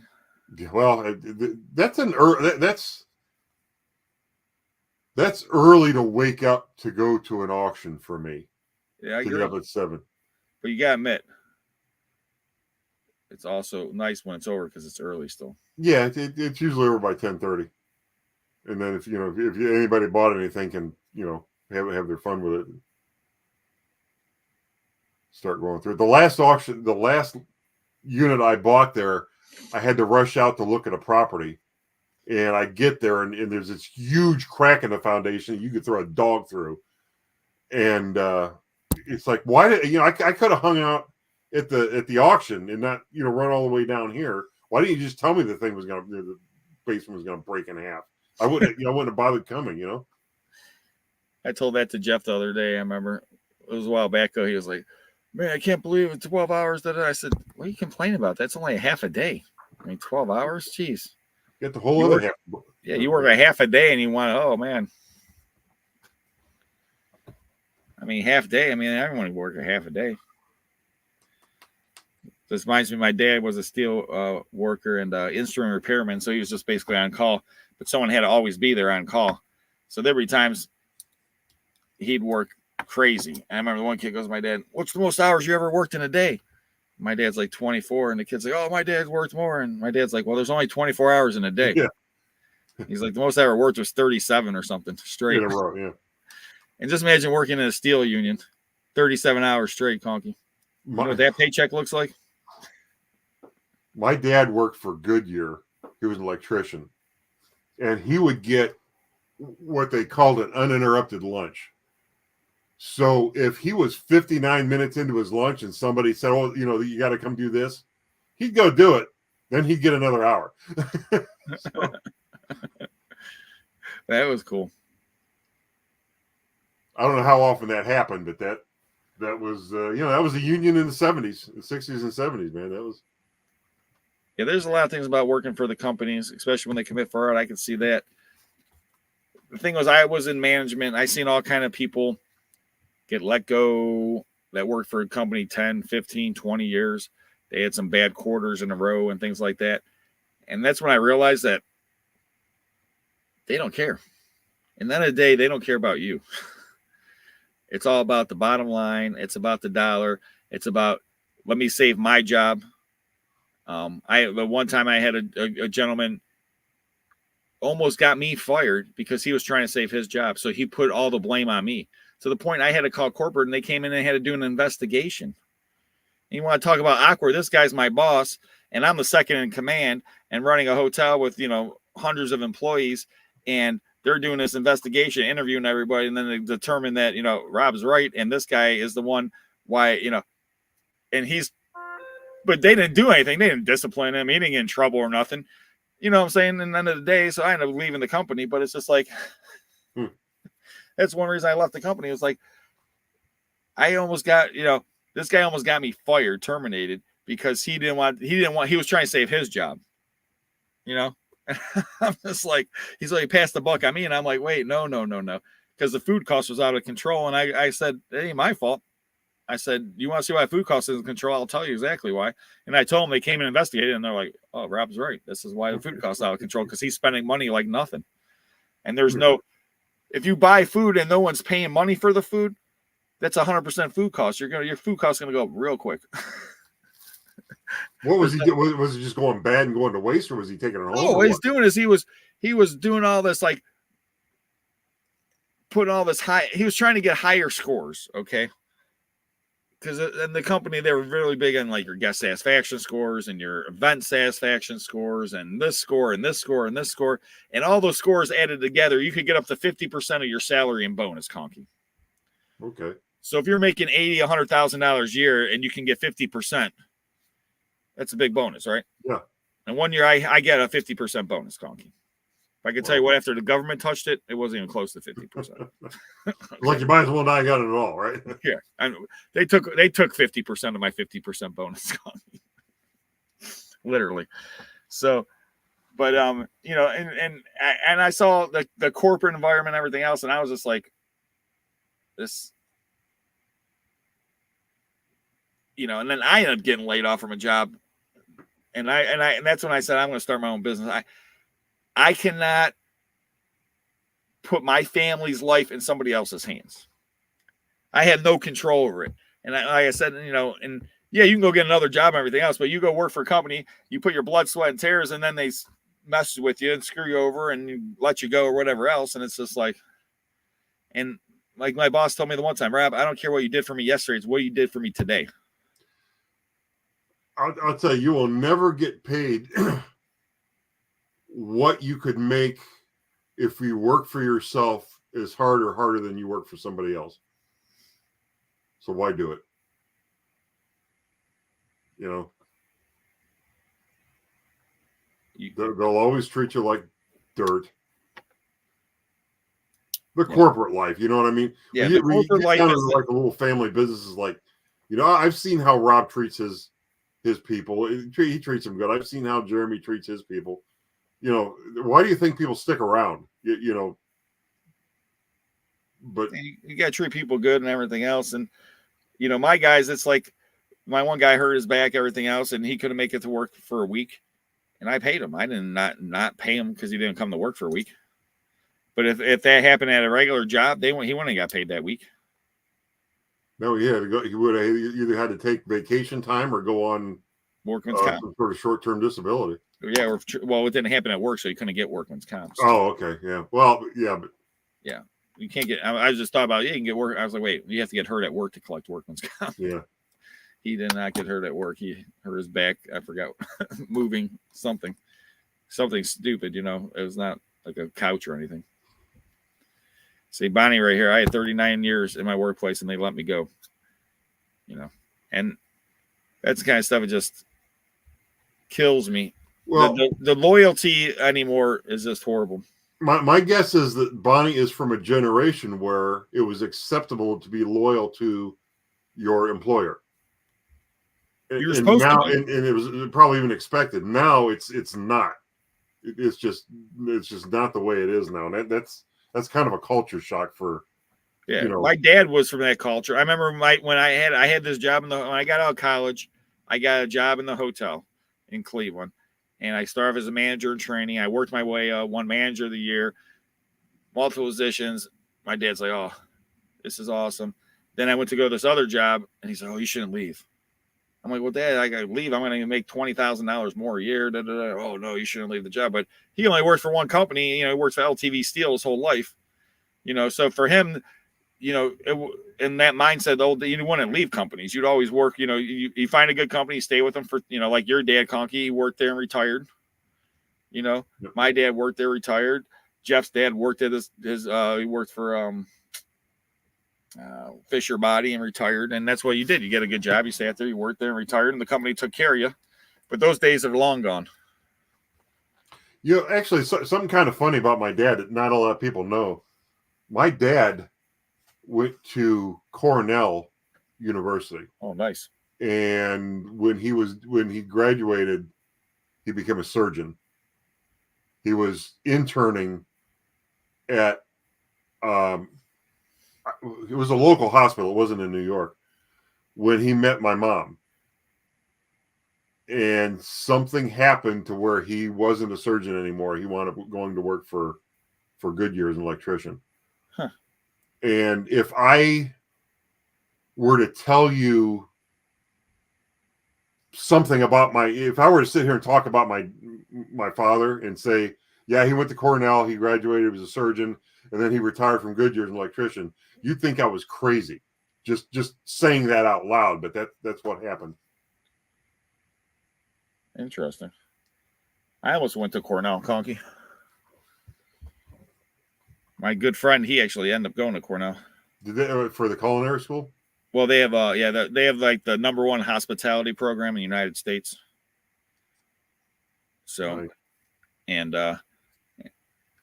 So, but there's like Cornell, there's a bunch of schools, and I went to Florida International. At the time, it was third or fourth best in the country. And it was a lot cheaper, and it was in Florida instead of New York. And I already lived in New York for 2 years, so I was like, let me go to Miami. That sounds better. Yeah, warmer anyway. It was a lot warmer. I lived across the street from the ocean, Conky. I swam in the ocean every night almost. Of course, everyone thought I was crazy. You can't swim in the ocean at nighttime. You're going to get attacked by a shark. So people get attacked by sharks in the daytime. What's the difference? I figure nighttime I get less of a chance being seen by the shark.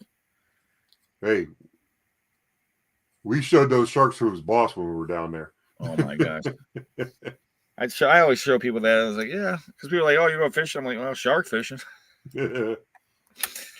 So on that note, though, once again, we got to get out of here. We got Conky's Flippin' Adventure Saturday, 8 o'clock.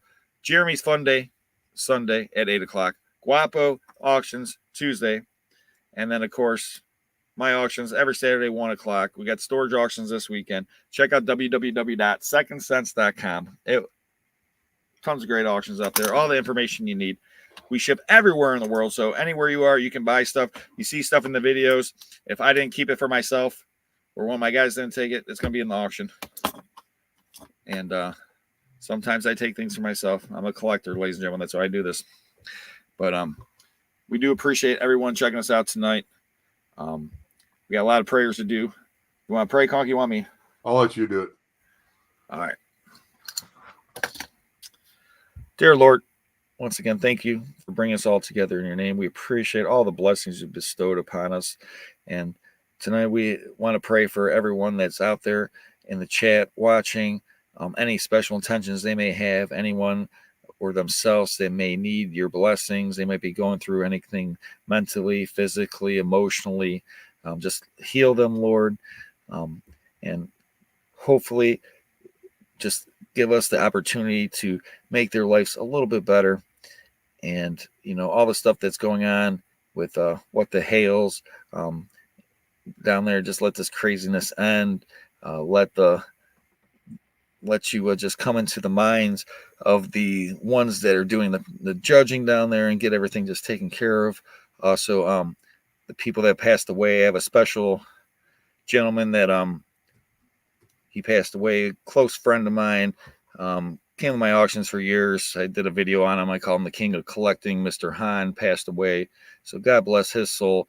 And any other special attentions, anybody else that's passed away, Guapo's grandfather, and all other intentions out there, Lord, please listen to us, hear us, and bless us. Amen. Amen. So, yeah, there's some unfortunate news. Said the one guy passed away. His daughter is a famous actress. He's been coming to my auctions for years and years. He actually signed a contract with me that he wants me to sell his stuff after he passed away. Will that ever come to fruition or not? I don't know. And that's really going to be up to his family, everything else. I mean, I signed a contract with him. He supposedly gave it to his lawyer. But, to enforce a contract like that is very difficult. Well, and in the end of the day, I really don't care about, I would like to sell the stuff for him because he wanted me to sell it. He came to me with a contract personally. He wanted me to sign this contract for he could give it to his lawyer, send it to his daughter, tell everybody what to be done. I don't know what will happen or what will occur. And people are like, Rob, you should do this and this and this and this. I'm like, I'm not chasing any ambulance, anything else. Family contacts me. His wishes were for me to sell the items. And maybe I'll get the opportunity. If not, it wasn't meant to be. But I had an opportunity to do a lot of business with the guy. Met the guy. Very interesting individual. And, just one quick story about him in his memory. I asked, Mr. Hahn, how'd you make all your money? He goes, Robert, it's crazy. I started off 1960s and, computers came out and printers and all that stuff. And there was toners for printers. And there was like $100 some for a toner cartridge for a printer back in the 60s, And the only places I had them were businesses, hospitals, most places didn't have computers or printers, except for very wealthy corporations, businesses, and things like that. and he had this toner, and he could get the toner for like nothing. So he went out trying to sell for like $10 a toner. Nobody would buy it. The same toner was $100 some. He had it for $10, but no one would buy it. Why? Because it was only $10. It was only $10. They figured there had to be something wrong with it. It was too cheap, too good to be true. So what did he have to do, Conky? He had to raise it to 100. No, he raised it. He raised his price under the $100 mark. 95. I mean, $80 or whatever it was. Okay, he made it cheaper than the other stuff, but not too cheap. And he said, I couldn't keep it in stock. I'm selling it all. Boom, boom, boom, boom, boom. And that's how he made his first $1 million. Well, I mean, that same logic, you could raise it to 120 and say, well, if $10 toner is crap toner, then $120 toner must be better than what you got. So here you go. But it's and that story just always reminds me, it's all about perception of anything in life. And what like wealthiness, for example, it's all in the eye of the beholder. There's times like, okay, you're like, oh, I'm wealthy, I got a house, I got a car and everything else. And then there's this other person out there, well, they're buying their 16-year-old kids $100,000 brand new cars. And you're like, wow. Then there's the other people out there, they're buying their kids brand new houses. You know what I'm saying? I mean, my daughter plays lacrosse. She went to play against a school the other day. I never even heard of the school. #1 girls' school in Ohio. Goes from preschool all the way to 12th grade, Conky. Just take a guess how much it costs between 9th and 12th grade to go to the school. Tuition? Yeah. $22,000. More? Oh. One more guess, Conky. 30? $41,000 for high school. For high school? For high school. It's an all-girls school. It's $160,000 for high school. But once again, it's perception. Okay? It's a different type. There's people out there that wealthy, and then there's different type of perception of wealth. I mean, yeah, I'm wealthy, but are you wealthy enough to put your kids through from starting the kids off like regular, like 7th grade's 30-some thousand a year. So just think, if you sent the kid there from 1st grade through 12th grade, you're talking like $300,000, $400,000, okay, for school. Now, I know a lot of people that are wealthy. I don't know a lot of people that have $300,000 to $400,000 to blow on just a kid's education. Not even counting college education. Yeah, well, yeah, pre-college. Right. It's ridiculous. So it's all the perception of it. And last story, and then I'll let everyone leave. But we used to go to my cousin's house in New York. And we're always like, oh, he's rich, because, he had a summer home in New York. We'd always go up there every 4th of July, and he had all these people over. And we're like, man, for us, my dad's steel worker, 6 kids, blue collar, little tiny house, Brook Park, Ohio, 1,200 square foot house, 1.5 bathroom. And this guy has a summer home on the beach, 3 decks. And I'm like, man, this guy's rich. His daughter marries this guy. They didn't invite anyone from the family except for them. They didn't even want to invite them to the family because they looked at them as poor. Because the daughter marries a guy. He couldn't make the one thing because they had a polo match. Their family has private jets. Okay. But they looked at my cousin as poor. To us, he was rich. But that's the perception of life. It depends on where you're at in life, of anything. So my whole point is that, and then a day, it's like, it's just all your perception. My buddy used to say, hey, if you told your kids they're eating steak every day and it's bologna, they won't know the difference. So it's like, if you're broke, sometimes you don't know until you see what, wealth is. And then you're saying, oh, this is wealth, but that wealth. And then there's another level, and then another level. And I worked in Miami, so I seen every level. I saw a lady spend $50,000 on her husband's 43rd birthday party. So, I mean, wow. Just because they could spend $50,000 on a birthday party. Why not? At a 50th birthday, a 43rd birthday, Conky. So on that note, I appreciate everybody watching. It's been 2 hours. Been such a great time. What the Hales is here. I don't know what happened to Guapo. but I'm sure we'll see him on Saturday. But once again, thank you guys so much. Don't forget, thumbs up if you haven't given it a thumbs up. Check out our auctions. Check out Conky's Flippin' Adventure. Check out What the Hales. Check out Storage Legends. We appreciate y'all. Anything else you want to say, Conky? Just good night, and I'll see you guys Saturday. Good night. Come out Saturday. See